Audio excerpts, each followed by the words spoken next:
The saloon doors slammed open with a crack that silenced the piano. Smoke and whiskey lingered in the air as a drunken outlaw gambler staggered out, dragging a young woman by the arm.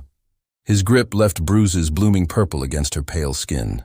The wooden boardwalk rattled beneath their boots. "Move, girl," he snarled, his breath hot with liquor. "You'll not shame me in front of these folk again." The townsfolk lowered their eyes. Mothers pulled children close. No one spoke, no one dared. His fury was a storm they had seen before, and feared. The girl stumbled, her torn dress dragging in the dust. Her voice was faint, fragile as cracked glass. "Spare me your gaze.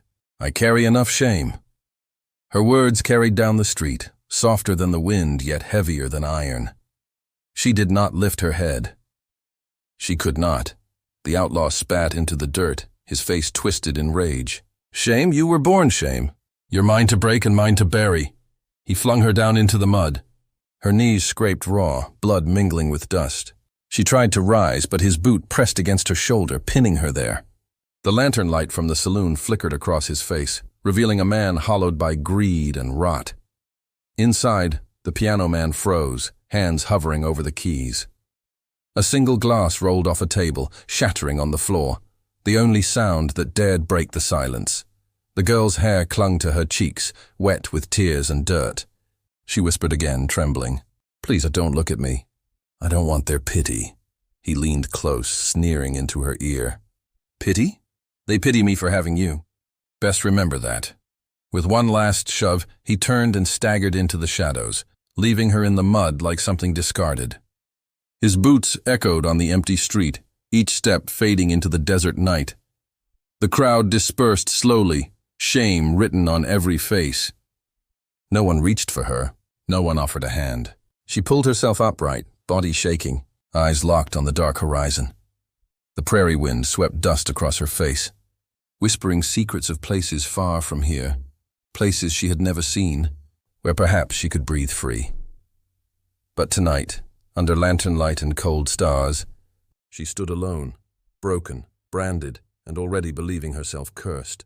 The desert night stretched wide and merciless, the moon a pale coin hanging above the wasteland. Coyotes howled in the distance, their cries sharp enough to cut bone. The outlaw's horse kicked up sparks of stone as he dragged the girl deeper into the barren outskirts, her wrists bound cruelly behind her back. She stumbled, knees bruised, lungs burning. "Please," she whispered, her voice almost lost to the wind. "No more." He yanked her forward by the rope, his laugh bitter, hollow. "No more? Girl, you ain't seen nothing yet. You'll learn what it means to bring a curse upon a man." They reached a withered post driven into the ground long ago, splintered and sun-bleached. He shoved her against it, tying her wrists tight enough that the rope cut skin. She gasped as her body hit the wood, the breath stolen from her chest. From his saddlebag, he pulled a filthy cloth, once white, but stained dark with old blood. He wrapped it over her face, pressing it until she choked. "No man ought to look at you. Not with those cursed eyes." She shook her head, muffled pleas caught beneath the fabric. Tears soaked the cloth, dark spots spreading beneath the moonlight. He stepped back, lighting a cigar with shaking hands, the flame casting cruel shadows across his face. "Coyotes'll take you before sunrise, or the vultures. Suits me fine either way. Pa, please," she managed, voice broken behind the gag. He spat into the dust. "Don't call me that. You're no kin of mine. You're a curse I never should have carried." He mounted his horse, the leather creaking under his weight, and looked down one last time. "When they find your bones, they'll know even God didn't want you." The horse reared, hooves cracking against stone, and then the outlaw was gone, swallowed by the dark horizon, leaving only hoofbeats and smoke in his wake. The girl sagged against the post, wrists bleeding, breath shallow beneath the cloth. The desert air cut cold against her skin. She could hear the coyotes drawing closer, circling. Alone beneath the endless sky, she whispered a prayer through the bloodied fabric, though she doubted heaven listened. And in that silence, she believed this was where her cursed story would end. Dawn broke slow across the prairie, a pale gold spilling over the horizon, burning away the night's chill. The land was quiet except for the steady creak of saddle leather and the soft thud of hooves on dry earth. A rancher in his 50s rode with the patience of a man who knew every mile of land beneath him. His dog, a wiry collie with alert ears, ran ahead, sniffing the ground as though chasing ghosts. The rancher hummed low under his breath, eyes scanning the range for stray cattle. But the dog's sudden bark shattered the stillness. It was sharp, urgent, not the bark of play, but of alarm. "Easy, boy," the rancher muttered, reining in his horse. The dog darted toward a patch of tangled brush by the riverbank, growling low. The rancher dismounted, boots sinking into the soft morning mud. He pushed through the tall grass, each step slower than the last. Then he froze. There, bound against a splintered post, was a figure slumped forward. A filthy cloth covered her face, stained with blood and tears. Her wrists were raw from rope, her dress torn and clinging to her like second skin. For a heartbeat, the world stopped. The rancher's chest tightened, his breath cold as the river wind. He stepped closer, hands trembling as he reached for the cloth. With a slow, careful motion, he unfolded it from her face, and his blood ran icy cold. Bruises marred her cheeks, swollen and cruel. Dried blood traced from her temple to her lips. Her eyes, when they opened, were hollow pools of terror, eyes that spoke of nights without mercy, of a soul crushed under chains she could not name. The girl flinched at his touch, weak arms trying to push him away. Don't look at me," she rasped. "I'm cursed." The rancher's throat worked, words caught like stones. Finally, he said softly, "No curse here, only cruelty." Her head shook in denial, but her strength gave out, her body sagging into his arms. He gathered her carefully, lifting her as though she were a wounded bird. The dog circled them, barking at the empty horizon, as if warning unseen dangers. The rancher looked across the vast, lonely plain, jaw set. Whoever had done this still breathed. But for how long, he swore, would depend on the justice of a man not yet broken. The cabin door creaked open, spilling the morning light across rough-hewn timbers and a hearth where embers still glowed. The rancher carried the girl inside, his boots thudding against the wooden floor. She was light in his arms, far too light, as though the world had starved her of more than food. He laid her gently on a straw mattress by the fire, the quilt scratchy but clean. For a moment he stood over her, hat in hand, chest heavy. She stirred, eyelids fluttering, then turned her face toward the wall. "Don't," she whispered hoarsely. "Don't waste your kindness. I'll only bring ruin." Her words drifted like smoke, fragile and breaking apart in the air. The rancher set his hat aside and knelt. "You've brought no ruin here," he said. Only truth. She trembled, clutching the filthy cloth he had taken from her face, gripping it as though it were both her shame and her shield. He rose and set a kettle over the fire, the hiss of boiling water filling the silence.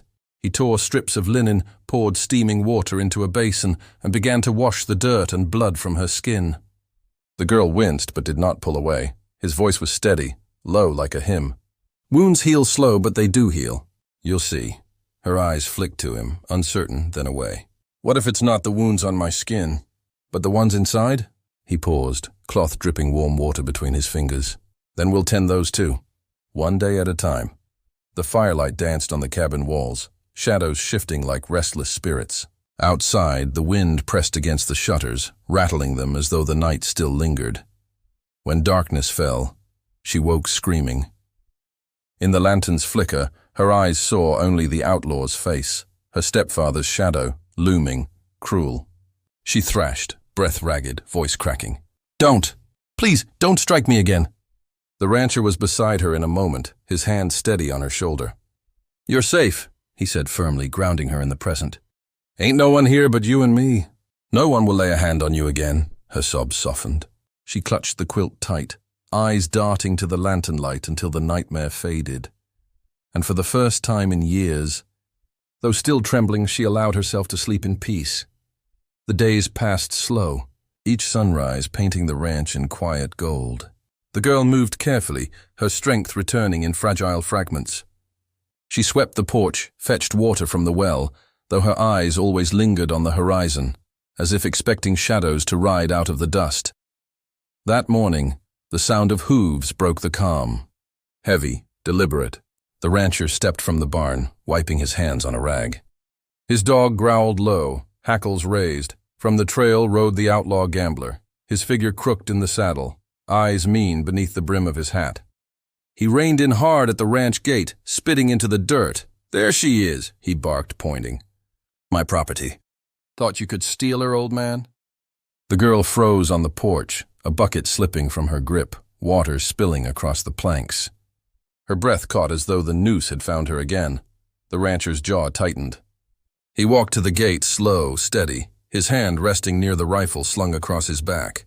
"She's no man's property," he said evenly. "Not yours, not anyone's." The outlaw swung a revolver from his holster, letting the steel glint in the sunlight. "Careful, I ain't here to talk law. Hand her over or I'll paint this dirt red." The girl shook her head, voice trembling. "Please." "Don't. He'll kill you." The rancher didn't move, didn't blink. His eyes locked on the outlaws. "Then let him try." For a moment the air thickened. 2 men, 2 wills, standing in the stillness of the frontier. Even the wind seemed to hold its breath. Finally the outlaw sneered, lowering his gun just enough. "You'll regret this. Tonight or the next. She's mine, and I always come back for what's mine." He tugged his reins, the horse jerking with a snort. Dust rose behind him as he rode off, his laugh echoing cruel across the plain. The girl sank onto the porch steps, trembling so hard the boards creaked beneath her. Tears welled in her eyes as she whispered, "He won't stop." "He never stops." The rancher knelt beside her, steady hand on her shoulder. "Then neither will I," he said, voice low, unshaken. "Long as I draw breath, he won't touch you again." And though fear still gripped her heart, something flickered there too, a fragile ember of hope that refused to die. The road to town was a ribbon of dust that tasted of old promises and long-forgotten fights. The rancher led the girl by the elbow. She walked slow, each step new and unfamiliar. The town sat square and stubborn beneath a pale sky, wooden storefronts, a barber's pole, and the jailhouse bell that had rung too many times for too many sins. They pushed open the sheriff's office door. It creaked like an old Bible. The room smelled of leather, tobacco, and paper, ledgers stacked like confessionals. Behind a battered desk sat the sheriff, a man whose face had been mapped by years of sun and sorrow. His badge was dull but honest. He looked up and let his gaze hold hers, not pitying, simply seeing. "You found trouble," he said, voice dry as prairie grass. "Sit." The girl folded into a chair, fingers knotting the hem of her skirt. She would not meet the sheriff's eyes. She had learned to hide from looks. The rancher spoke first, blunt as a spade.